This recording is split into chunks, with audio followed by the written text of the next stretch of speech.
Hello! So, as some of you may know, I am a big fan of books. Like, huge fan. Like, this bookshelf is full. It's really, really full with books. And I have another one out in the living room, which is even more full of books, because I am a hoarder when it comes to books. Just to be honest. So I thought that every week it'd be cool to, like, review books. That's the word I was looking for. Yay, Jade.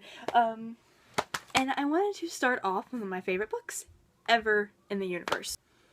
It would be this beauty right here, The Selection.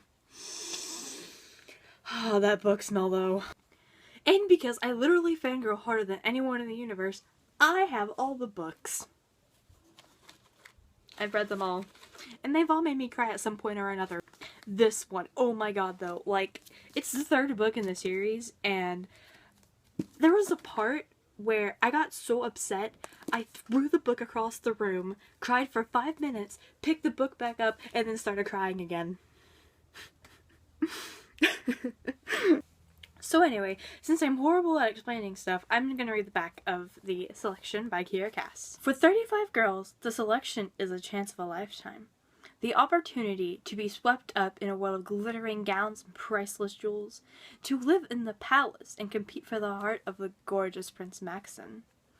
But for America Singer, being selected is a nightmare. It means turning her back on the secret love of Aspen, who is a caste below her, and leaving her home to enter a fierce competition for a crown she doesn't want. Then America meets Prince Maxon. Gradually, she begins to realize that the life she's always dreamed of may not compare to a future she imagined. So I just kind of wanted to explain something. It's similar, like in the Hunger Games, like how they have the districts. Well, that's what they have here, except they just don't call them districts. Yeah. And I just find it really, really funny that her name is America Singer, and the job that she does is sing.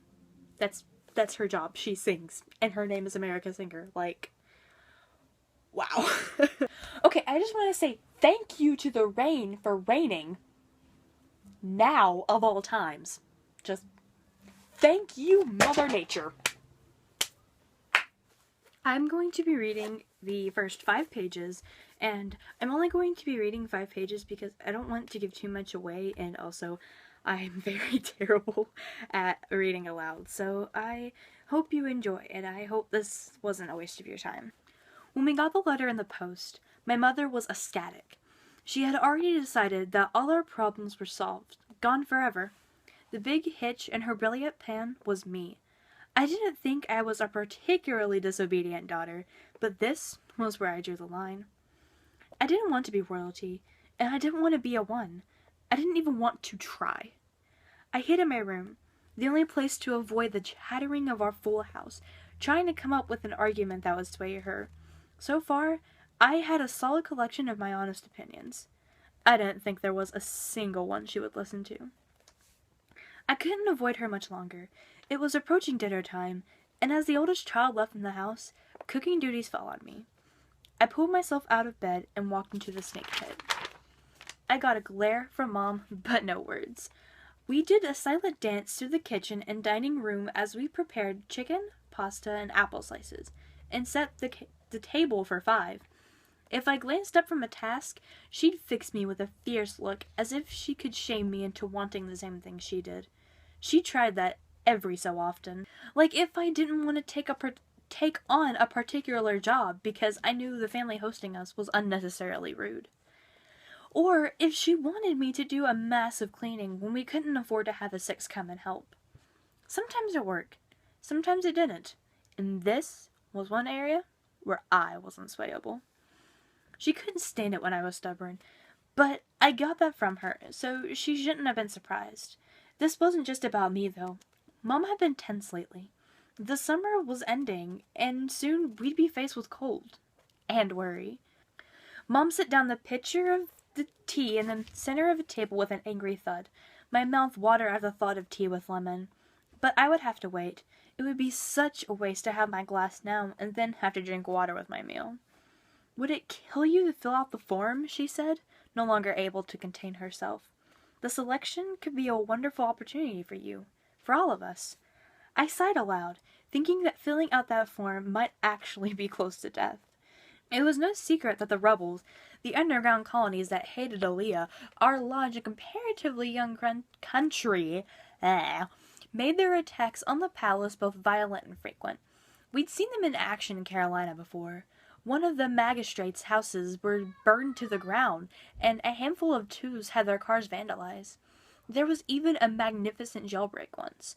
But considering they only released a teenage girl who managed to get herself pregnant, and a 7 who was a father to 9, I couldn't help thinking that they were right that time. But beyond the potential danger, I felt like it would hurt my heart to even consider the selection. I couldn't help smiling as I thought about all the reasons I had to stay exactly where I was. "These last few years have been very hard on your father," she hissed. "If you had any compassion at all, you might think of him." Dad. Yeah. I really did want to help Dad. And May, and Jared. And, I suppose, even my mother. When she talked about it that way, there was nothing to smile about. Things have been strained around here for far too long. I wondered if Dad would see this as a way back to normal, if any amount of money could make things better.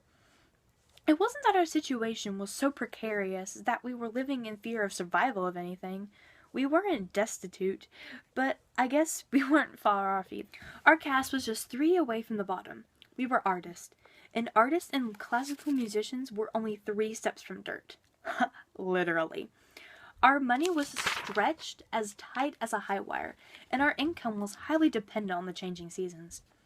I remember reading in a time-worn history book that all the major holidays used to be cramped into the winter months. Something called Halloween, followed by Thanksgiving, then Christmas and New Year's, all back to back. Christmas was still the same. It's not like you could change the birth date of a deity, but when Aaliyah made the massive peace treaty with China, the New Year came in January or February, depending on the moon. All the individual celebrations of thankfulness and independence from our part of the world were now simply the grateful feast. This came in the summer. It was a time to celebrate the forming of Aaliyah, to rejoice in the fact that we were still here. I didn't know what Halloween was. It never resurfaced. So at least 3 times a year, the whole family would be fully employed. Dad and May would make their art, and patrons would purchase them as gifts. Mom and I would perform at parties, me singing and her on piano, not turning down a single job if we could manage it. When I was younger, performing in front of an audience terrified me. But now, I just tried to equate myself to background music. That's what we were in the eyes of our employers, meant to be heard and not seen. Jared hadn't found his talent yet, but he was only 7. He still had a little time. Soon the leaves would change, and our tiny world would be unsteady again. 5 mouths, but only 4 workers. No guarantees of employment until Christmas time. When I thought of it that way, the selection seemed like a rope, something sure I could grab onto. That stupid letter could lift me out of the darkness, and I could pull my family along with me. I looked over at my mother. For a 5, she was a little on the heavy side, which was odd. She wasn't a glutton, and it's not like we had anything to overeat anyway. Perhaps that's just the way the body works after 5 children. Her hair was red, like mine, and full of brilliant white streaks.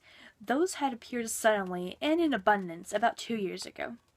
Lines creased the corners of her eyes, though she was still pretty young, and I could see as she moved around the kitchen that she was hunched over as if an invisible weight rested on her shoulders. I knew she had a lot to carry, and I knew that was why she had taken to be particularly manipulative with me. We fought enough without the extra strain, but as the empty fall quietly approached, she became much more irritable. I knew she thought I was being unreasonable now, to not even want to fill out a silly little form. But there were things, important things, in this world that I loved, and that piece of paper seemed like a brick wall keeping me away from what I wanted. Maybe what I wanted was stupid. Maybe it wasn't even something I could have. But still, it was mine. I didn't think I could sacrifice my dreams, no matter how much my family meant to me. Besides, I had given them so much already. So that was the first 5 pages of the selection. I apologize if I messed up or if I mispronounced any of the words, because I'm kind of bad for that. Oops. But anyway, just thanks for watching this, and I really do recommend this book series. It's such a great book series, and I am overly excited for the last book, which is coming out in May, so that'll be fun. Thanks, and I'll see you later. Bye!